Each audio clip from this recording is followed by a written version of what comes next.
Hello दोस्तों, AVM high school बामर कला में आपका बहुत बहुत स्वागत है। तो जैसे कि आप जानते हैं कि हमारा जो पहला अध्याय था जीव जगत वो खत्म हो चुका है और आज हम सेकंड अध्याय जिसका नाम है जीव जगत का वर्गीकरण, इसके बारे में हम पढ़ेंगे आज। तो एनसीईआरटी के एक एक पॉइंट को कवर करते हुए चलेंगे आज की क्लास में। तो सबसे पहले हमारे पाठ का नाम है जीव जगत का वर्गीकरण।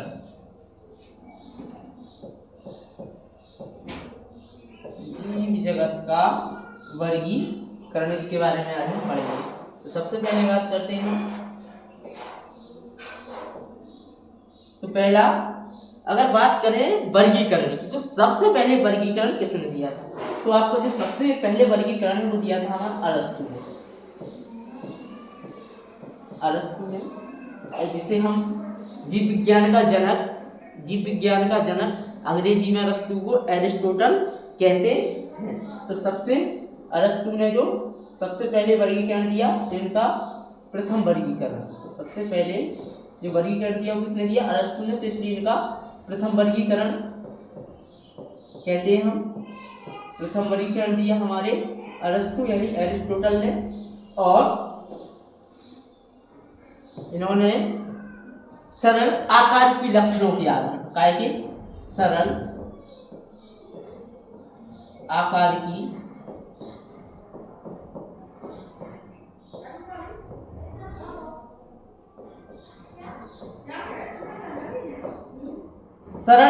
की लक्षणों के आधार पर यहाँ पर दो भागों में बांटा।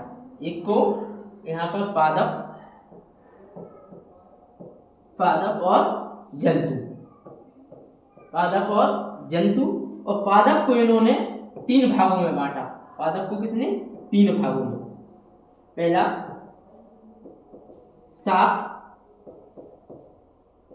झाड़ी और वृक्ष। जो सबसे छोटे पौधे उनको कहा शाक, यानी जो शाक सब्जी वाले पौधे, इसमें घास भी आता है शाक में, शाक। और झाड़ी यानी उससे बड़े हैं तो झाड़ी, और जो बड़े पौधे हैं उनको वृक्ष का। तो शाक, झाड़ी, वृक्ष, इनको तीन भागों में बांटा। पादप जगत को किसने? अरस्तु ने। और जंतु जगत को दो भागों में बांटा। जंतु जगत को कितने भागों में? जंतु जगत को दो भागों में बांटा। एक हमारा जिसमें आरबीसी उपस्थित है, और एक ऐसे जिनमें आरबीसी अनुपस्थित है। देखिए यहाँ पर मैंने आपको एक चार्ट टाइप में बता रहा हूँ, आपको शॉर्ट हैंड में, ताकि आपको जल्दी से चीजें याद हो जाती। देखिए सबसे पहले अरस्तु, तो अरस्तु ने जो प्रथम वर्गीकरण, सबसे पहले वर्गीकरण किसने दिया? अरस्तु ने सबसे पहले वर्गीकरण दिया। काय के आधार पर? सरल आकार की लक्षणों के आधार पर। यानी उन्होंने जो उनके आकार को देखा बाहर से और उनको बांट दिया। तो कितने भागों में? दो भागों में, एक पादप और एक आपका जंतु। अब पादप को कितने भागों में बांटा? तीन भागों में, शाक, झाड़ी और वृक्ष। शाक और झाड़ी और वृक्ष। उसके बाद जंतु को दो भागों में, कितने भागों में? दो। आरबीसी, जिनमें आरबीसी उपस्थित है और जिनमें आरबीसी उपस्थित नहीं है। तो यहाँ तक आपको ये चार्ट कंप्लीट, इसका स्क्रीनशॉट लेके रख लो, बहुत ही इंपॉर्टेंट है। अब हम आगे बढ़ते हैं इसी क्रम में हम आगे बढ़ते हैं। तो आगे अगर बात करें तो इसके बाद पहला वर्गीकरण एरिस्टोटल अरस्तु ने दिया। अब करते हैं दूसरे वर्गीकरण की बात। तो उसके बाद आया द्विजगत वर्गीकरण। द्विजगत वर्गीकरण, टू किंगडम क्लासिफिकेशन। तो जो दो जगत वर्गीकरण है वो सबसे पहले किसने दिया था? द्विजगत वर्गीकरण है वो दिया था आपका लीनियस। किसने दिया था? लीनियस। द्विजगत वर्गीकरण किसने दिया था? Linnaeus, Carolus Linnaeus. और पहले अध्याय में भी मैं इनके बारे में आपको बता चुका हूँ। आगे बात करें तो इनका कौन सा था? द्विजगत वर्गीकरण, टू किंगडम क्लासिफिकेशन। अब बात करें तो इन्होंने टू किंगडम क्लासिफिकेशन में दो भागों में बांटा। एक में आपके आए पादप, एक में किसको रखा पादप, पादप जगत, और दूसरे में जंतु जगत, जंतु जगत। पहले में पादप जगत और दूसरे में जंतु जगत। अब हम बात करते हैं इन्होंने जो वर्गीकरण दिया था वो काय के आधार पर दिया था, इनका आधार क्या था? इनका आधार था कोशिका भित्ति। इनका आधार क्या था? कोशिका भित्ति यानी सेल वॉल। इनका आधार क्या था? कोशिका भित्ति। काय के आधार पर बांटा इन्होंने? कोशिका भित्ति यानी सेल वॉल के आधार पर इन्होंने बांटा। किसको? पादप और जंतु को। याद रखना है, ये वाला पॉइंट इंपोर्टेंट है, इस वाले पॉइंट को याद रखना है, ये वाला पॉइंट इंपोर्टेंट है। आगे अगर हम बात करें तो इनकी कमियां, इनके वर्गीकरण की क्या कमियां रही, इनके वर्गीकरण की क्या कमियां रही, लिनियस के वर्गीकरण की क्या कमियां रही, तो यहाँ पर वो देखिए। सबसे पहले अगर कमी की बात करें हम, सबसे पहली जो कमी रही इनकी कि स्वपोषी, स्वपोषी और परपोषी, परपोषी या विषमपोषी, इन दोनों में विभेद नहीं कर पाए। स्वपोषी और परपोषी में क्या नहीं कर पाए थे? विभेद नहीं कर पाए। यानी स्वपोषी और परपोषी दोनों को एक ही जगत में रख दिया, स्वपोषी और परपोषी को एक ही जगत में रख दिया, उनमें विभेद नहीं कर पाए। आगे की बात करें दूसरी, एक कोशिकीय, एक कोशिकीय, एक कोशिकीय और बहुकोशिकीय, इनमें विभेद नहीं कर पाए। एक कोशिकीय और बहुकोशिकीय इनमें भी विभेद नहीं कर पाए जी। एक कोशिकीय और बहुकोशिकीय में भी ये विभेद नहीं कर पाए। तीसरे इनके वर्गीकरण की जो मुख्य कमी रही वो रही कि इन्होंने यूकैरियोटिक,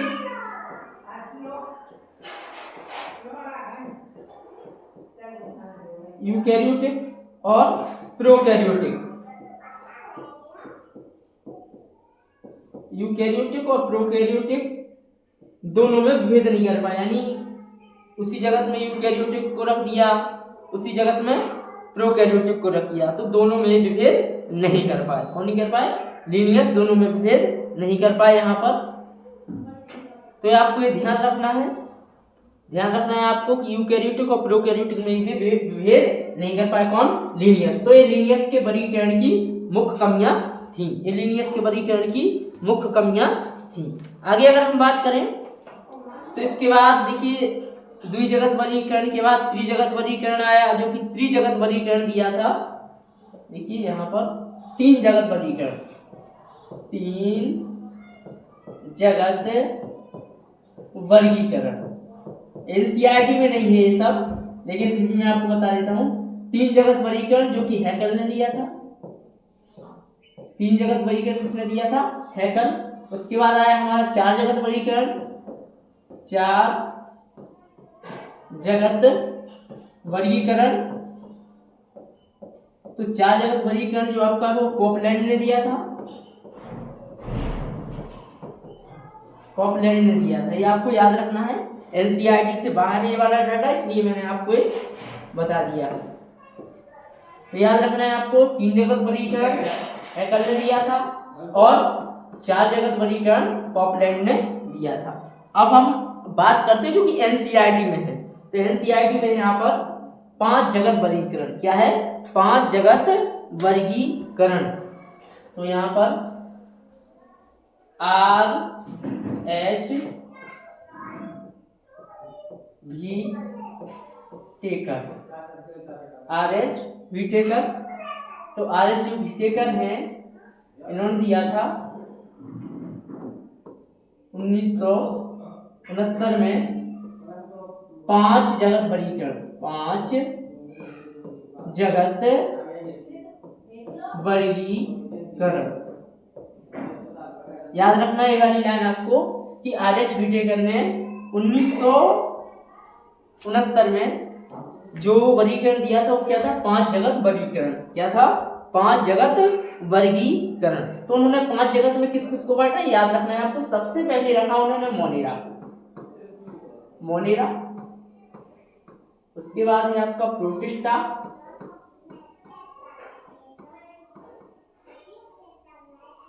प्रोटिस्टा, तीसरा है आपका कवक, चौथा है आपका पादप यानी प्लांटी, और पांचवा है आपका जंतु। ये इन्होंने 5 जगत दिए थे। नंबर पहला जगत मेरे साथ बोलने की कोशिश कीजिए। नंबर पहला मोनेरा, नंबर दूसरा प्रोटेस्टा, नंबर तीसरा कवक, नंबर चौथा प्लांटी यानी पादप, नंबर 5वां एनिमिलिया यानी जंतु। तो यहाँ पर 5 जगत किसने दिए थे? RH व्हिटेकर ने। पहला मोनेरा जगत, दूसरा प्रोटेस्टा जगत, तीसरा कवक जगत, चौथा पादप जगत, 5वां जंतु जगत। लेकिन जैसे लीनियस ने जो द्वि जगत वर्गीकरण दिया था, उनका जो आधार क्या था? कोशिका भित्ति के आधार पर उन्होंने द्वि जगत वर्गीकरण दिया था। इसी प्रकार RH व्हिटेकर ने जो 5 जगत वर्गीकरण है, इनके जो वर्गीकरण का आधार था, इनके जो वर्गीकरण का जो आधार था वो क्या था? तो मैं आपको बताता हूँ। RH व्हिटेकर की जो वर्गीकरण का आधार था वो नंबर पहला था कोशिका प्रकार, कोशिका का प्रकार, यानी कोशिका यूकैरियोटिक है या प्रोकैरियोटिक है। सबसे पहला इनका जो वर्गीकरण का आधार था वो क्या था? कोशिका का प्रकार। नंबर दूसरे की हम बात करें तो नंबर दूसरा जो इनका प्रकार था वो था शरीर संगठन,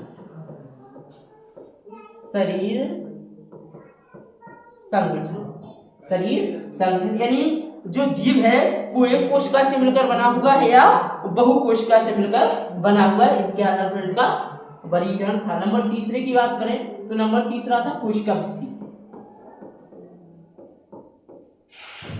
नंबर तीसरा क्या था? कोशिका भित्ति। नंबर तीसरा जो वर्गीकरण का आधार था वो क्या था?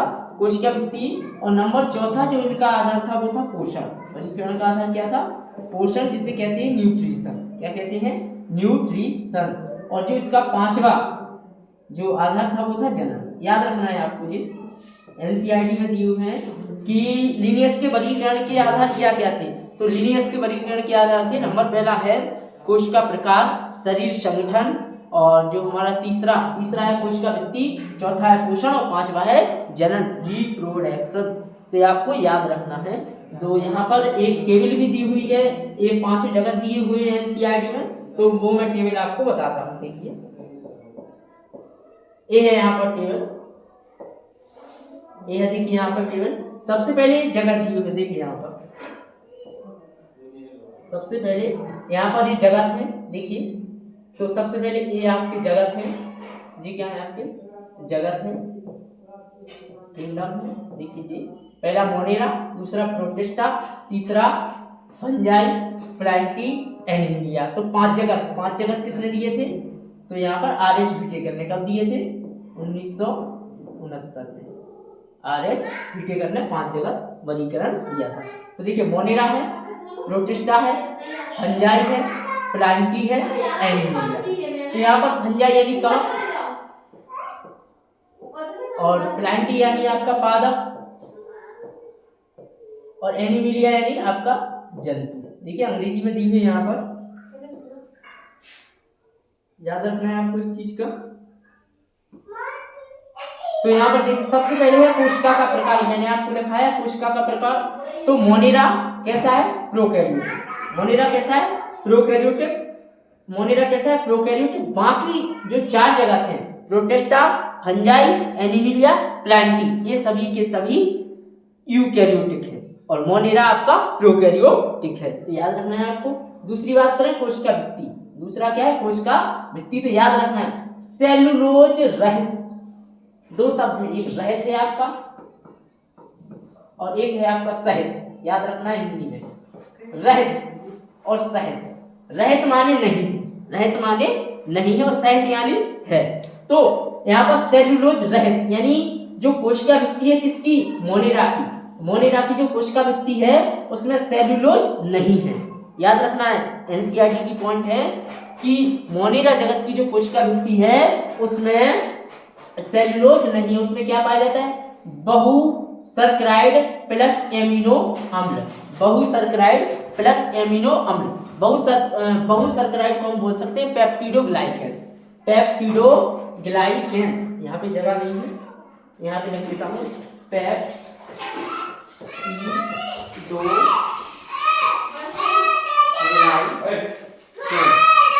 पेप्टिडोग्लाइकैन, बहुशर्कराइड को हम क्या बोलेंगे? पेप्टिडोग्लाइकैन, और प्लस एमिनो अम्ल, एमिनो एसिड। इसके बाद बात करें प्रोटिस्टा में कुछ में उपस्थित होगी, मैं आपको बताऊंगा जब आगे हम पाठ पढ़ेंगे। आगे बात करें फंजाई में, फंजाई यानी कवक, कवक की कोशिका भित्ति काय की होती है? इसमें उपस्थित होती है सेलुलोज रहित, इसमें सेलुलोज की नहीं होगी, काय की होगी? काइटिन की होगी। बोले मेरे साथ, कवक की कोशिका भित्ति किसकी बनी होती है? तो कवक की कोशिका भित्ति काइटिन की बनी होती है, कवक की कोशिका भित्ति काइटिन की बनी होती है। और पादप, पादप की कोशिका भित्ति काय की? सेलुलोज, पादप की कोशिका भित्ति सेलुलोज। एक बार मेरे साथ बोलने की कोशिश कीजिए। सबसे पहले कोशिका भित्ति, तो कोशिका भित्ति सबसे पहले मोनेरा, मोनेरा में काय की? पेप्टिडोग्लाइकैन प्लस एमिनो अम्ल, पेप्टिडोग्लाइकैन प्लस एमिनो अम्ल, पेप्टिडोग्लाइकैन प्लस एमिनो अम्ल। आगे बात करें प्रोटिस्टा, तो प्रोटिस्टा की कुछ में उपस्थित होती है और कुछ में उपस्थित नहीं होती है। आगे हम बात करें अगर फंजाई यानी कवक, तो कवक की कोशिका भित्ति काइटिन की, लिखते जाइए मेरे साथ, कवक की कोशिका भित्ति काइटिन की। और आगे अगर हम बात करें प्लांटी यानी पादप, तो सभी पादपों की जो कोशिका भित्ति है वो सेलुलोज की बनी होती है। आगे अगर हम बात करें एनिमीलिया यानी जंतु, तो जंतु में कोशिका भित्ति नहीं पाई जाती, जंतुओं में कोशिका भित्ति नहीं पाई जाती। तीसरा है केंद्रक झिल्ली, तो देखिए जैसे आपको पता होगा जितने भी यूकैरियोटिक हैं उनमें केंद्रक पाया जाएगा और केंद्रक झिल्ली उनमें पाई जाएगी। तो केंद्रक झिल्ली किसमें पाई जाएगी? सभी यूकैरियोटिक में, सभी यूकैरियोटिक में केंद्रक झिल्ली पाई जाएगी, प्रोकैरियोटिक में केंद्रक झिल्ली नहीं पाई जाएगी। तो मेरे साथ बोलने की कोशिश कीजिए, यूकैरियोटिक में कौन कौन है? यूकैरियोटिक में कौन कौन है? मोनेरा को छोड़कर सभी 4 जगत, मोनेरा को छोड़कर सभी 4 जगत किसमें है? यूकैरियोटिक में, प्रोटिस्टा, कवक, fungi, Plantae, sorry Monera, protista, कवक और प्लांटी।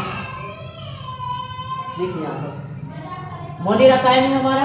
मोनेरा है हमारा प्रोकैरियोटिक, मोनेरा किसमें? प्रोकैरियोटिक में। यूकैरियोटिक में कौन कौन है? यूकैरियोटिक में प्रोटिस्टा, प्रोटिस्टा, कवक, प्लांटी, एनिमीलिया, प्रोटिस्टा, प्रोटिस्टा, कवक, प्लांटी, एनिमीलिया। इन सभी में क्या, ये सभी क्या है? यूकैरियोटिक कोशिका, इन सभी में यूकैरियोटिक कोशिका है। तो जिसमें यूकैरियोटिक कोशिका है उन्हीं में केंद्रक झिल्ली पाई जाएगी, ठीक है, याद रखना है। काय संरचना यानी शरीर संगठन, तो शरीर संगठन एक मोनेरा कोशिकीय होगा यानी कोशिकाओं से कोशिकीय होगा, ये हमारा ये भी कोशिकीय होगा। और फंजाई बहुकोशिकीय, और प्लांटी में जो पादप है उसमें अंग तंत्र और ऊतक तंत्र, इस तरीके के ऊतक अंग तंत्र किसमें होंगे? एनिमीलिया, ऊतक अंग तंत्र किसमें होंगे? एनिमीलिया। पोषण की विधि, तो पोषण की विधि आपको याद रखना है, जो मोनेरा है वो स्वापोषी, स्वापोषी में कौन कौन? रसायन संश्लेषी और प्रकाश संश्लेषी। मोनेरा स्वापोषी में प्रकाश संश्लेषी और रसायन संश्लेषी। उसके बाद तथा परपोषी, परपोषी हो सकते हैं मृतपोषी और परजीवी, परपोषी हो सकते हैं मृतजीवी और परपोषी, ये आपको याद रखना है। इसके बाद प्रोटिस्टा, प्रोटिस्टा क्या होंगे? स्वापोषी होंगे, और स्वापोषी में कौन से? प्रकाश संश्लेषी। प्रोटिस्टा स्वापोषी में कौन से? प्रकाश संश्लेषी और परपोषी। इसके बाद फंजाई, फंजाई जो कि कवक, तो परपोषी होगी, मृतपोषी एवं परजीवी होगी। और जो पादप है वो सभी कैसे? स्वापोषी, प्रकाश संश्लेषी। और ये जो जंतु है वो परपोषी, टोटल परपोषी होते हैं, स्वापोषी तो होते नहीं है जंतु। तो यहाँ पर मृतजीवी, संभोजी, ये तरह तरह के प्रकार के। प्रजनन की विधि की बात करें तो संयुग्मन, तो मोनेरा में जो जनन होता है वो किसके द्वारा होता है? संयुग्मन के द्वारा प्रजनन होता है। इसके बाद प्रोटिस्टा में युग्मक संलयन या संयुग्मन, और फंजाई में निषेचन होगा, प्लांटी में निषेचन होगा, और जो जंतु है उनमें निषेचन होता ही है। जी आपको यहाँ तक विशेषकर याद रखना है, जो टेबल काफी इंपोर्टेंट है, इसको याद करके रखना है। आगे अगर हम बात करें,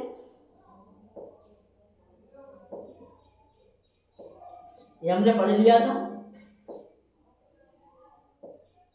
अब आगे की हम बात करते हैं, तो इसके बाद 6 जगत वर्गीकरण, 6 जगत वर्गीकरण, 6 जगत वर्गीकरण जो कि किसने दिया था? कार्ल ब्रूच,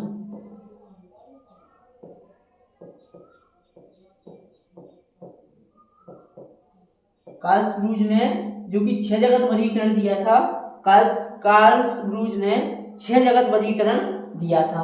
तो 6 जगत वर्गीकरण दिया था, तो 6 जगत वर्गीकरण देने का इनका क्या था कि इन्होंने जो मोनेरा है ना, 6 जगत वर्गीकरण दिया था, उसमें जो मोनेरा है, 6 जगत वर्गीकरण में क्या किया था, जो मोनेरा है, मोनेरा को 2 भागों में बांट दिया था। मोनेरा को कितने 2 भागों में, एक तो आपका आर्कीबैक्टीरिया,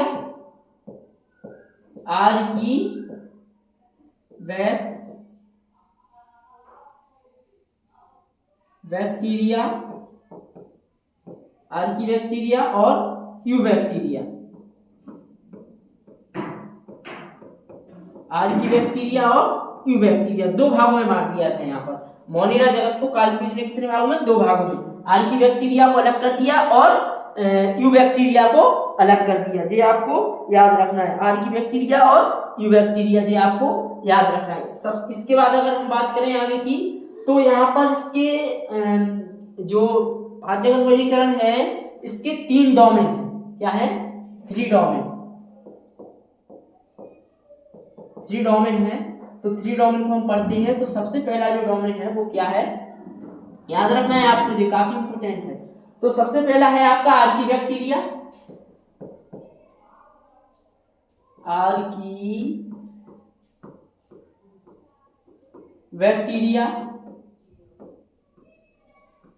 दूसरा है आपका यूबैक्टीरिया,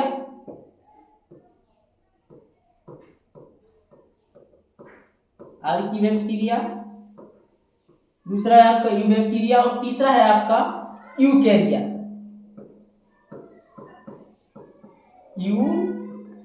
तो आपको याद रखना है आर्कीबैक्टीरिया, यूबैक्टीरिया और यूकैरिया। देखिए आर्कीबैक्टीरिया, यूबैक्टीरिया और यूकैरिया, तो याद रखना है। सबसे इंपॉर्टेंट बात यहां से जो क्वेश्चन आता है वो ये आता है कि आर्कीबैक्टीरिया कैसे होंगे, यूबैक्टीरिया कैसे होंगे। तो आर्कीबैक्टीरिया आपके आते हैं प्रोकैरियोटिक, काय में आते हैं? प्रोकैरियोटिक। आर्कीबैक्टीरिया काय में आएंगे? प्रोकैरियोटिक। और यूबैक्टीरिया काय में आएंगे? प्रोकैरियोटिक। और जे यूकैरिया जे आएंगे आपके यूकैरियोटिक। ये याद रखना है, आप याद रखना है, वेरी इंपॉर्टेंट लाइन है एनसीईआरटी की। आर्कीबैक्टीरिया, यूबैक्टीरिया जे आएंगे आपके प्रोकैरियोटिक और यूकैरिया जे आएंगे आपके यूकैरियोटिक। तो याद रखना सबसे पहले आर्कीबैक्टीरिया को 3 भागों में बांटा गया है। नंबर पहला है आपका मेथिनोजन,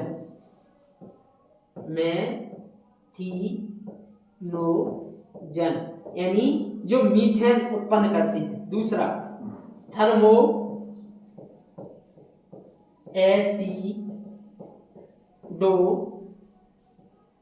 एसिडो फिल्स। क्या है तीसरा?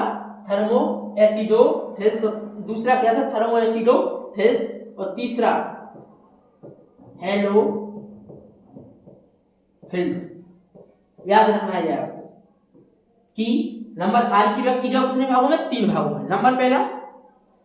नंबर पहला मेथिनोजन, यानी जो मीथेन का स्राव उत्पन्न करते हैं, और थर्मो एसिडोफिल्स और हेलोफिल्स। अगले लेक्चर में हम उनके बारे में पढ़ेंगे कि ये कहाँ कहाँ पाए जाते हैं। तीसरी बात करें यूबैक्टीरिया, तो यूबैक्टीरिया आपके एक तो हो गया आपका सत्त बैक्टीरिया या सत्त बैक्टीरिया,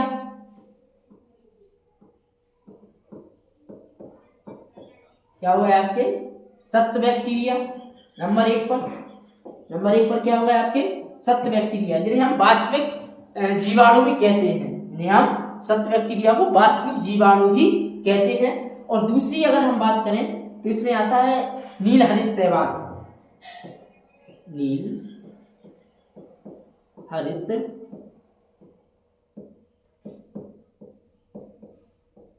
ब्लू ग्रीन एल्गी, नील हरित शैवाल। और तीसरा आता है इसमें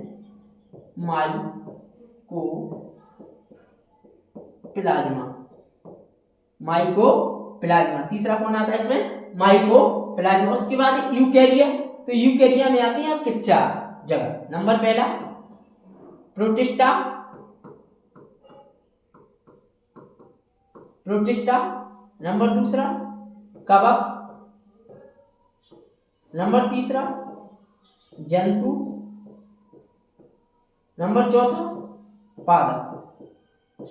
ये आपको याद रखना है। जिसकी अगली जो नेक्स्ट क्लास रहेगी वो नेक्स्ट क्लास में मैं इन सभी के बारे में पढ़ाऊंगा। उसके बाद मोनेरा जगत के बारे में पूरी कल की क्लास हमारी लास्ट रहेगी और कल की क्लास में आपको पूरे मोनेरा जगत के बारे में पढ़ा दिया जाएगा।